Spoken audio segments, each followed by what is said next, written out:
Welcome to Olivia's Blooms. If you are new to my channel, I'm gardening in Charlottesville, Virginia, Zone 7B. I'm a home gardener who loves growing my own cut flowers and home decor with a focus on sustainable, regenerative, and eco-friendly practices. But most importantly, I'm here to support, share with, and learn from other gardeners, so I hope you will join me in growing this amazing gardening community. Hey guys, we are down in my basement grow room. It is time for me to pinch my sweet peas, and I figured I would just pop on and show you how I pinch my sweet peas and just talk about pinching in general. What is it? Why do you do it? And give you a sneak peek at my seedlings while we're down here. So I'm going to turn you around and show you what I'm going to be doing here. First though, excuse me. I don't know what to do with this guy. I mean, if I were him, that's where I would be too. I don't know if stink bugs are harmful to plants or if I can just let them chill.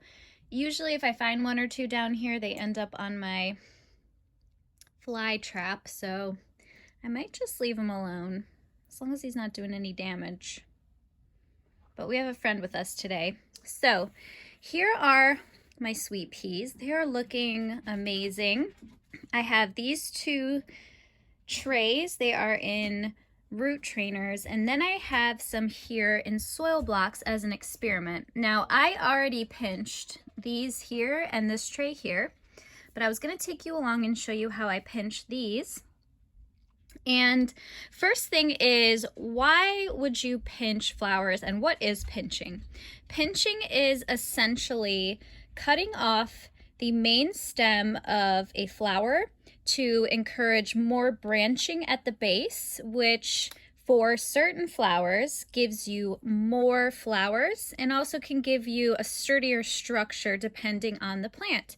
You don't want to pinch every plant. For example, if you pinch stock or a single-headed sunflower, you're just not going to get a flower. But for a lot of cut flowers, pinching is recommended and encourages growth, and sweet peas is one of those plants that you want to pinch. And I can show you some of these already started branching from the bottom before I even started pinching. So look at this guy here. You can see there's already two branches coming off. And again, what that does is, oh, and this is the one our friend is on, but it gives you more stems that create more blooms in the long run. One other benefit slash or negative, depending on how you look at it, of pinching is that it usually takes the plant longer to bloom. And so I actually did not want these sweet peas to be so far along. It is January, I think 28th, and we still have 2 weeks before I'm going to put these in the ground. And sorry for the background noise, the whole neighborhood is in my house. So I'm going to pinch these now in the hopes that they'll spend the next 2 weeks focusing on developing those base branches versus growing taller, because I really don't need them any taller. They're going to start clinging to each other and it might be a mess when I go to plant them. It's probably going to be a mess anyway, but at least it'll be a little less of a mess. All right, so how do you pinch? It can sometimes be plant dependent, but generally speaking, you want to go up a couple of leaf sets, usually 2 or 3. And it's called pinching because a lot of people will just use their fingers and pinch the plant there and take off the top and throw it away. It might seem really scary to do, and it was a little bit scary for me the first few times I did it, but the plant, I promise you, survives, thrives afterwards, and a lot of times it creates a healthier plant. I am going to use these sharp scissors just because I tried pinching a couple of these and ended up just twisting and damaging the stem. So I just have some sanitized scissors here, and it's as simple as I'm going to count up on this one, 1, 2, 3, and I'm just going to cut right above there. And then I'm going to save these and just throw them away when I'm done, or compost them actually. You can compost these beautiful greens. And so I'm just going to go along and pinch all of these along the tray, and it's pretty fast and pretty simple to do. For some of the smaller ones, I might go up 3 leaf sets. For some of the bigger ones, I might only go up 2. I find that it doesn't matter too much, but you want to leave at a minimum at least a third of the plant. You don't want to cut off more than that because then you might actually be damaging the plant itself. But again, plants are so resilient. They always amaze me. So I am just going along, counting up 1 or 2 and snipping. And it's really that easy.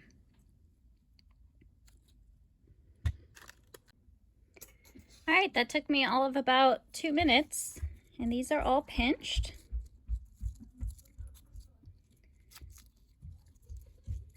While we're down here, I wanted to show you, first of all, here is my sweet pea experiment. Look at those beautiful roots on here. These look like they're doing pretty well. It will be interesting to see how they do once we get them in the ground, but so far the soil blocking seems to work well. It would be great if I could soil block these in the future instead of using the root trainers, especially because I know these root trainers aren't going to last forever. Next, I want to show you some initial results from the soil blocking experiment I did. And hopefully you can see these really well. So these are the snapdragons that I seeded in the small blocks. And if you notice, there is one section that is doing significantly worse, or slower, you could say, in terms of growth. And this section here, and I'm finding this consistently with a couple other trials I did, is the cocoa coir mix. It's Lisa Mason Ziegler's recipe, but with cocoa coir instead of peat moss. And I was really disappointed to see these results because I was hoping to be able to use that recipe without peat moss.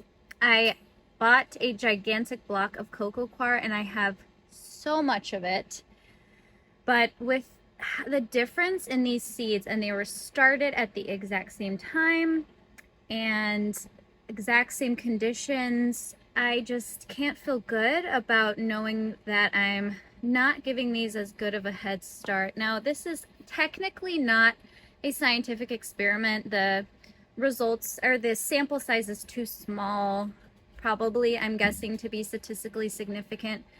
But this is enough to dissuade me from using that soil again. Now, if we look at the rest of the, I'm going to bring them down here so you can see them a little better, but if you look at the rest of these snapdragons, there's a little bit better lighting. Here we have the Lisa Mason Ziegler recipe, the regular one. Here we have the wool pellets, and here we have just the potting soil with the Lisa Mason Ziegler nutrient mix. Now, if I had to pick a winner, I would say the Lisa Mason Ziegler snapdragons are probably doing the best, but I'm finding with most of my soil blocking that the ones I use the wool with are always looking really good.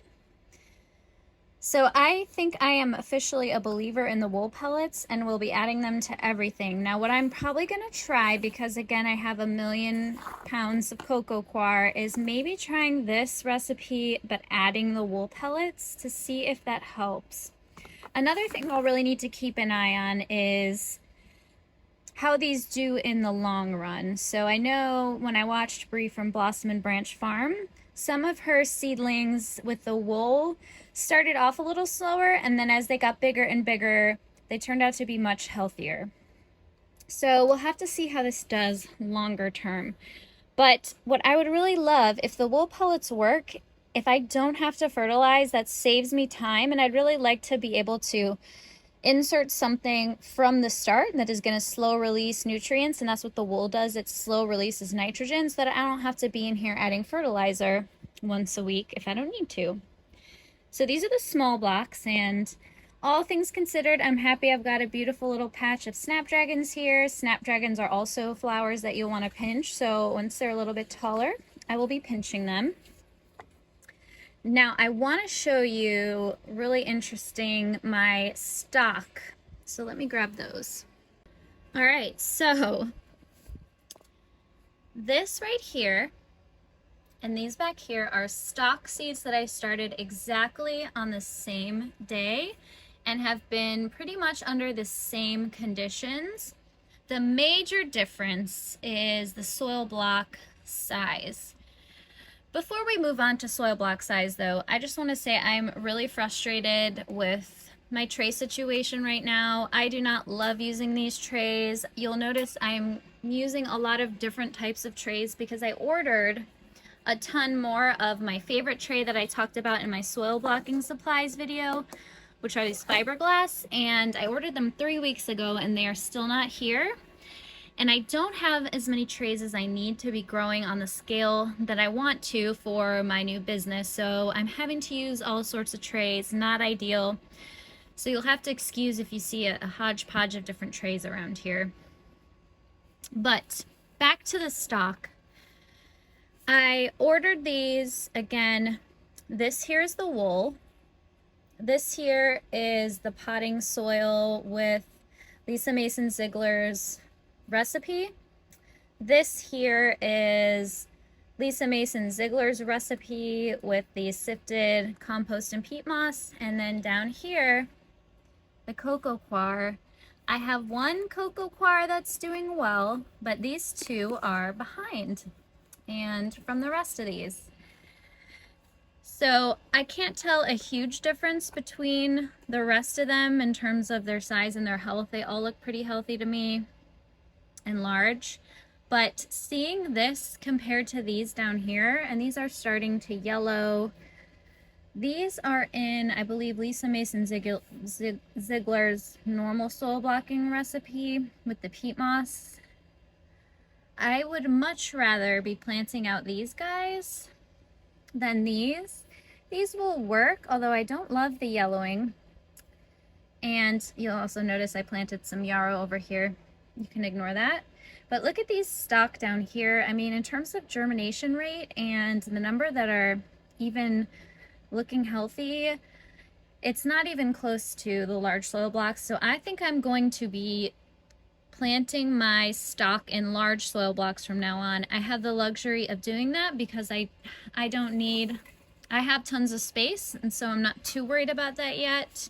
It's too bad because these are really convenient to move around and it's a lot less soil, but I have more confidence that these are going to grow into healthy plants. So I wish you guys could feel these. They're so soft and beautiful. These are going to be my first to go out. So again, I think I'm going to be planting those in the large blocks from here on out.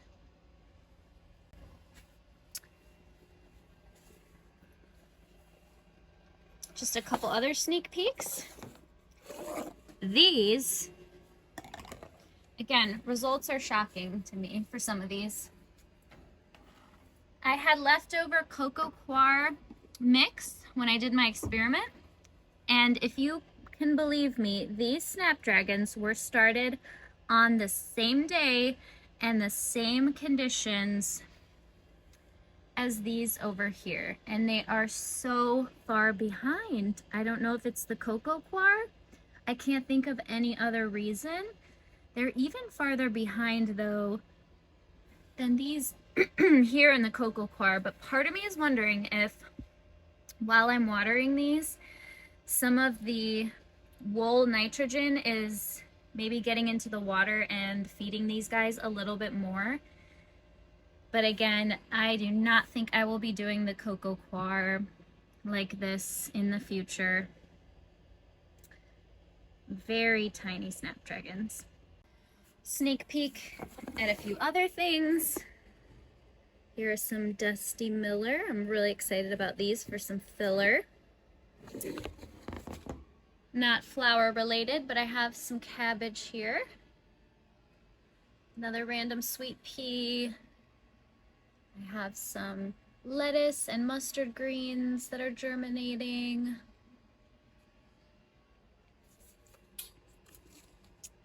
A second round of stock that I did in the small blocks, but it's probably going to be the last one I do in the small blocks. And here I have some straw flower that I'm really excited about. Can we also talk about how fresh straw flower seed. This was the rose and this was the white. Same conditions. Terrible germination on the white. Even my mix that was a year old had better germination, and straw flower seeds are notoriously bad at holding over year to year. And then here I have the tiniest little Russian status that I hope start growing because I'm concerned about these little guys. But I would love to have some of those beautiful pink spikes. And then down here, I've just got some more things germinating, some calendula that hasn't popped up yet, some more stalks, some more Russian status. Oh, I got one guy coming up, maybe two.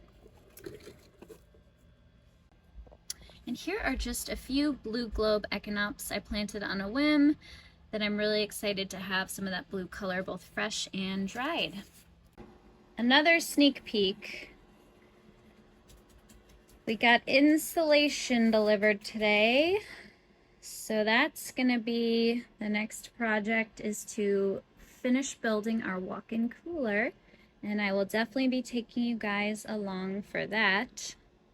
I hope you enjoyed just seeing a little bit of green growth and a sneak peek at how my flowers are doing.